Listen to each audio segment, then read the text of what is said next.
Hello everybody, welcome back to the Path to Recovery podcast. Today's episode 39 is titled 6 Ways Back to God. Have you ever heard someone tell you this, or have you read it on one of your social media sites or apps? Do you think it can really be this simple? Can we connect to the Almighty by following 6 steps? Can we be awakened, or can we ascend without the deepest connection with God? Truth be told, it only takes one step, but that just seems too good to be true for almost everyone, especially these days. Now, before we get deeper into this, I need you to subscribe to my podcast, click that bell to get those notifications of my new content, give it the old thumbs up, and please share it to those that you know might be benefiting from hearing this. So, there are basically lots of things you can do to reconnect or connect deeper with God. However, I want to focus on what I believe is the 6 most important aspects that may be missing from your spiritual path. But these are also critical in order to take everything into the next level. But what exactly is the next level? Well, that all depends on where you think you are. But let's just say that we're all working towards our own peace, joy, happiness, and abundance. And the next level is just one more step towards being closer to God than we are right now. So let's just get into the 6 ways back to God. I'm going to list them here. It's going to be in reverse order, and then I'm going to cover it that way as well. Number 6 would be the acceptance of God, whether you want to have God in your life or not. Number 5 is understanding our separation from God. What is that all about, and what does it really mean? Number 4 is, what exactly is the ego or the illusion that everybody seems to be talking about these days? Number 3 is no judgment. Number 2 is forgiveness for true healing. Number 1 is walking the Christ life. We're going to review all of these in detail, but we'll start at number 6, the acceptance of God. At what level are you willing to accept God in your life? It simply means wherever you're at in your belief in God, we need to know where that is and then look towards raising the love of connection for God to at least one level greater than we already are. Or we can take the proverbial leap of faith and make a quantum leap into the knowing God. So ask yourself this one question. Where am I when it comes to my belief in God? How deep do I go when I invite the name of God into my life? How deep have I been with God?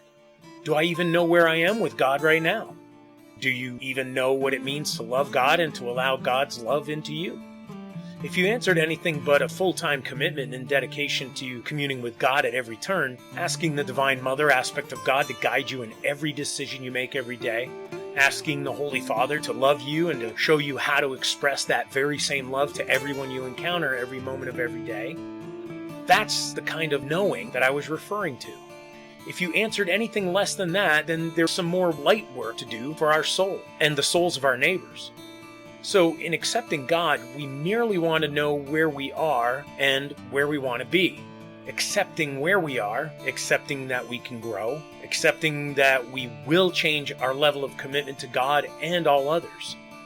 There's a simple equation to adhere to when talking about our level of acceptance. It's a nice phrase. It's God is, I am, we are. Let me clarify. God is means God is first. Nothing else should be more important in your entire life than God. God is, I am. I am is the me that is next on the priority list when it comes to my walk on earth. The holy child of God that I am is the most important being on earth after my acceptance that God is first. Then we are comes after. The we is everyone else in the world, as well as all living beings, all elements, all sentient beings, everything on this planet. All others shall come after we have ensured that God is first, then you are next. God is, I am, we are. Number 5 is understanding our separation from God. This is where we take our current beliefs about God and the human race as well as all others and accept them as close but not close enough to the truth behind what God really is and how exactly we got here on earth. Let me start by explaining myself and my beliefs. In my heart of hearts and what I believe to be the truth, the clearest definition of God is called the love consciousness. It's also known as the Christ consciousness, but we'll get into that on another podcast. Imagine, if you will, that knowingness that you feel when something amazingly wonderful and beautiful happens. Like looking at an infant for the first time and seeing its eyes look up at you, and when you smile, it smiles back. That moment. Well, your reaction to that amazingly wonderful and beautiful moment is about 1 trillion times less than what God is, or what the love consciousness is. let's look at it this way. God is only love, the essence of love, the joy of love, and it's stated by almost every text and belief system out there. Now, if God is only love, or the essence of love, then God isn't hate, isn't fear, it isn't doubt, or anything else but love. Just because someone wrote that down hundreds or thousands of years ago, and they wrote down the wrath of God rains down on man, it doesn't represent how God truly is, or what God truly is. So let's dig deeper. In the beginning there was nothing but God. And since God is love, or the essence of love, the nothing that was actually love. God had so much love that he made more of it, and so God created light. It's not the sun and the morning sunrise light, it's the essence of the soul. As the essence of the soul was made, the consciousness of God expanded. Inside that consciousness of God came thought. Now, thought is the concept of creation, so thought creates. Now, we're talking God-type creation, not human-level creation. God is love, so God created more love. Somewhere in that consciousness, drifting inside the realm of perfection and love, a thought came about. What if? What if we weren't the light of God? In that moment of thought, the light created the ego. The ego is anything but the light of God. The ego is anything but love. The ego is anything but God. In that very same moment, fear was created. The fear that the light thought that it could separate from the consciousness of God. The light feared that it made the thought. Then the thought created the fear, and the big explosion of light took place, and the universe was created. God didn't create this universe, the ego did. Because God is only love, love has no fear. Fear can't exist in God's love. Fear created the universe. So, here's the universe. It's particles strewn all over the place. A place that doesn't exist because, again, God is only love. Particles smash together and create bigger particles. Spinning and twirling around, they start to form other things. Remember, God is only love. Particles are not of God. Things are not of God. These particles start growing bigger and spiraling around in this space. Then planets are formed, and some of these planets smash into each other and create a large fire of particles. Those fire particles smash together, and a larger particle grows into what we know as the sun, or the suns that are out in the universe. Then galaxies are created around those suns. During that same moment, fear continued to confront the light of God. The light had an opportunity to stop all this stuff from happening. Stuff that wasn't happening in truth, because the stuff was only a thought. So the light could have easily ended everything and went back to the wonderful bliss of God's love. All it had to do was kind of laugh off the fear and to remember that it was not going to separate from God, because it truly can't separate from God, as it is the consciousness of God, the light of God, and one with God. So there is nothing to separate from. However, the fear continued to grow. The souls of all the light of God were spreading all over the universe of doubt. They were attaching to the particles, growing with the particles. The souls were becoming the particles. Somewhere in that very same moment, fear grew into a question. If we're these particles, then we aren't of God. If we're not of God, what are we? So the ego rushed in. You are not of God because you separated from God. You can't go back to God because God won't let you back. You have to stay here in the universe and become something else. Guys, once again, God is only love. Something else is not of God. In that very same moment again, all the planets and Earth were created to bring those souls in and to hold them and keep them from going back to God. Fear had a hold of all that was not of God. Things like oxygen, hydrogen, carbon dioxide, and all things began to form, and life began to show up on all planets. Life of all sorts, like rocks, water, sand, heat, cold, ice, and so on. In that very same moment, some of the souls realized that fear was happening, but they chose to remember that they were only the light of God. And when they made that choice, the fear disappeared. The ego was no more. They returned to the light of God. In that very same moment, microbiology began on some of the planets.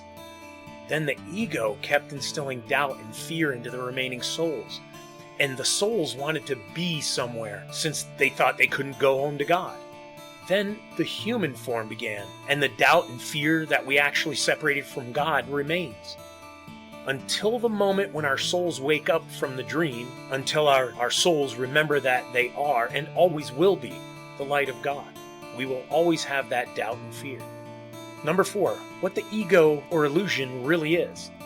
Now, we essentially covered the introduction of the ego in number 5, but we're going to put in more of a relatable concept for you. Once again, as part of the separation from God, which didn't happen, we just believed that it did, we created this thing called the ego or illusion. When you think about it, if you think something happened when in fact it never really happened, it's basically an illusion. And because we thought, or our souls thought, that we separated from God, even though we never did, that thought then created this false existence for us to seemingly live in. With that being said, let's take a look deeper into what the ego really is. First, it's not the thing you learned early on in life. You know, the ego that gets stroked by the things we accomplish, sort of like bragging or getting a big head over something. It's more like an unconscious understanding of existence. It's everything that is the opposite of God's love. It's confusion, it's fear, anger, hate, it's depression, it could be happiness, human love, human life, it could be sexiness, boldness, it's eating, sleeping, drinking, smoking, it's burping, falling and standing. You name it, if it isn't representing the completeness of God's love, which we can't duplicate in our human form anyway, then it isn't of God's love. And if we are, in reality, the light of God, then everything we experience in our human form is actually an illusion created by the ego, or our unconsciousness. Since the ego is a mere creation of thought from our souls, it really doesn't exist either in our God's light truth. And all we have to do is to know that we are not of human form, but rather our illusionary soul hanging out in a part-time vessel until it wakes up and remembers that it has always been the light of God and returns home to God. But in our human truth, ego is everything not reflecting the highest self, or our God-like love. The ego is the illusion. The illusion is the thought that we really did separate from God, but we didn't. Now, in today's world, there are thousands of people talking illusion, but they don't have the separation from God aspect behind it. It's being thrown out there as some form of, like an excuse not to behave, because it's just an illusion anyway, so why does it really matter? I'll do whatever I want. It's being applied through religions and spiritual groups as something to just get through until we die. With some of those claiming that karma's going to take care of the illusion abusers. You've heard it before, karma's going to get you. The real truth behind the illusion is that it, in itself, is the illusion. The illusion doesn't exist because we aren't really here to have karma or an illusion to control us. We didn't separate from God, we just think we did. Therefore, there is nothing but love, except in our human level consciousness, which believes it's actually a human. We now have to work on not just believing that we're waking up and willing to go back home to God in the consciousness, but we have to know that this thing that we're in isn't real. But while we are here, we got to know the truth, but respect the illusion. Moving on to number 4, no judgment. So what is judgment? Simplified, judgment is basically anything that you use any of your 5 senses to express an opinion on or experience something. And you choose to decide if it's good or bad, if it's pretty or ugly, if it's clean or dirty, up or down, left or right, hard or soft, bitter or sweet, a lovely sound or a horrid noise. It's kind of like saying it's either this or that. And everywhere we look, there's an opportunity to judge something, anything, anywhere. Just like this podcast and the concept of the illusion. Is it true or false? So, judging is believing that there's a choice between 2 or more things. It's one of the hardest things to do in today's world since the world provides us countless options for receiving choices. The internet provides us an endless supply of things requiring us to pass judgment. And yes, even if you choose the nicest option available, you're still judging. So how's that possible? Well, you just judge something as nice, Therefore, there was an option to consider it not nice. It's either this or that. You can't make that call without passing judgment. As hard as it was to swallow my concept of the ego and the illusion, swallowing the concept of judgment is a tall task. So what do we do if everything we do is a judgment? Simply start recognizing that you still have another choice.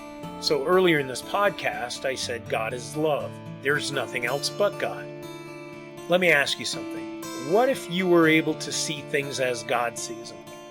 What if you could see someone on the street corner and be able to see them only as the light of God? To see them only as love.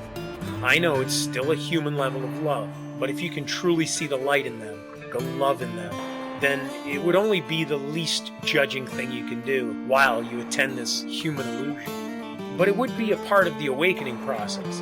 An awakening process that eventually works its way back to the divinity that your soul seeks to return to. Now, try this. Take one person in your life that has been like your sore thumb, your problem person. That one person where the relationship you had with them was probably the ugliest in your life. Maybe it was a friend, a relative, a sibling, maybe husband, wife, or a boss. Now, your test is to be able to look past what they may have done and see them only as God would see them, as a divine being, as a child of God, as the light of God. All you have to do is to find that one tiny spark inside of them and admit that they are a child of God. Don't look at what they do, or what they said, or even what they eat. They are a child of God, just like you. If you can know that you are a child of God, then you can begin to see everyone as a child of God. They too have the light of God within them, no matter who they are. Ask yourself to see Adolf Hitler as a child of God. If you can look past the past and seek the God within all things, you can see that Adolf was basically a child hurting from his childhood traumas, kind of just like the rest of us. You can see that he wasn't such an evil man growing up, but he had struggles that he couldn't find healing for. And he did the best he could, and unfortunately it directed him towards darkness. What about maybe a rapist you heard of, or you know of? How about maybe a mass murderer, or a politician, or your neighbor that kind of irritates you?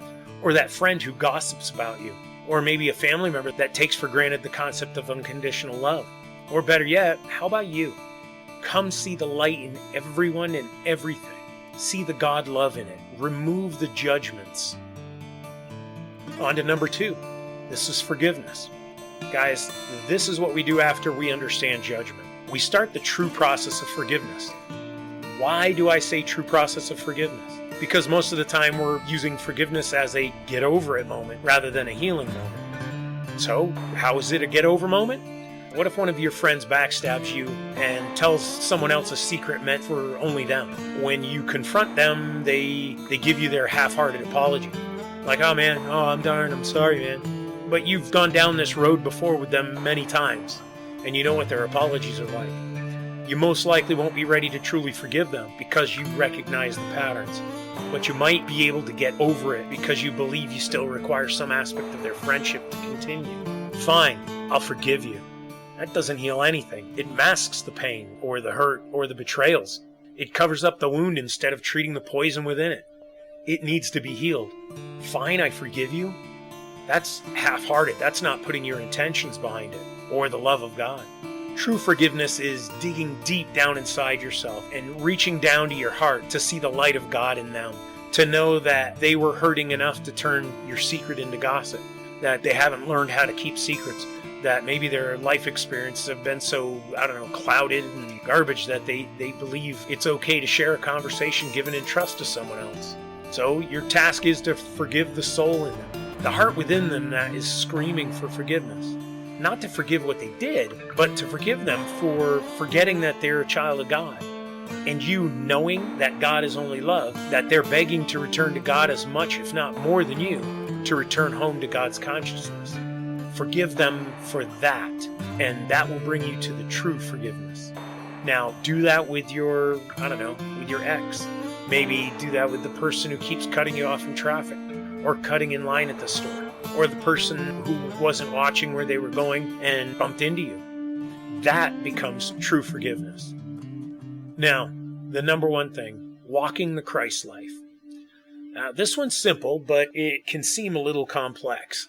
It's not the easiest thing to do because all those other things we just talked about revolve around this. Walking the Christ life is simply walking the very same light that God wants you to walk in. Walk in the same way that his son Jesus did, or Mother Teresa, or the Peace Pilgrim, Buddha, Muhammad, or Gandhi. It doesn't mean you have to literally walk like them in a robe and sandals, though it might not be a bad idea. It means to take every moment in every day to be the most important moment, to not just see the light in others, but to be the light for others. Walk the walk. Help open the door for someone. Let someone in line ahead of you who appears to be struggling for time pay for someone else's bills. Maybe at a grocery store, parking lot, or a fast food restaurant. Smile at everyone. Smile at someone. Just smile. Look in the mirror and smile at yourself. Love yourself like God loves you. Then love others as you are loved. Take your job and see it as a test for you to show up and love the hell out of it. Laugh when your car breaks down, knowing that you can see the judgment coming and the ugliness that could come up if you let it be. Laugh because you know it to be a test. Help others get through their little tests as well. Don't enable them, just show them compassion and love. Help if you can. Assist when you can. But don't sacrifice yourself for them or for what's going on with them. It should be an act of kindness from your heart. Not that you're expecting something in return, like, kudos from God or the person you helped. Do it because it's the right thing to do. Put that level of kindness into your everyday moments, and the light of God will shine through you to anyone who crosses your path. It's called walking the Christ life because of what you do. It's not walking like Jesus. Jesus' name was not Jesus Christ. He was known as Jesus of Nazareth, Jesus Bar Joseph, Jesus of Bethlehem. He later became known as Jesus the Christ based on his actions. He was Christed when he died and ascended, how he spoke his words of love, his knowing of God's love, and how he showed it while he was in his human form. So, if you choose to begin walking the Christ light, getting to know God more, to start feeling the love that is God, and ultimately walking the path back home to God, work on these 6 steps. Make them part of your every moment of every day to the best of your ability, and you'll eventually find the quicker path back to God. Folks, thank you very much for listening. I hope you understood this. I know it might be a lot of deep concepts that you might not have heard before, or maybe you have and it just hasn't been explained in this way. I appreciate your time, effort, and energy. I love you greatly, and I hope that everything turns beautiful for you as soon as possible. Thank you guys so very much. God bless you all, and I will talk to you later.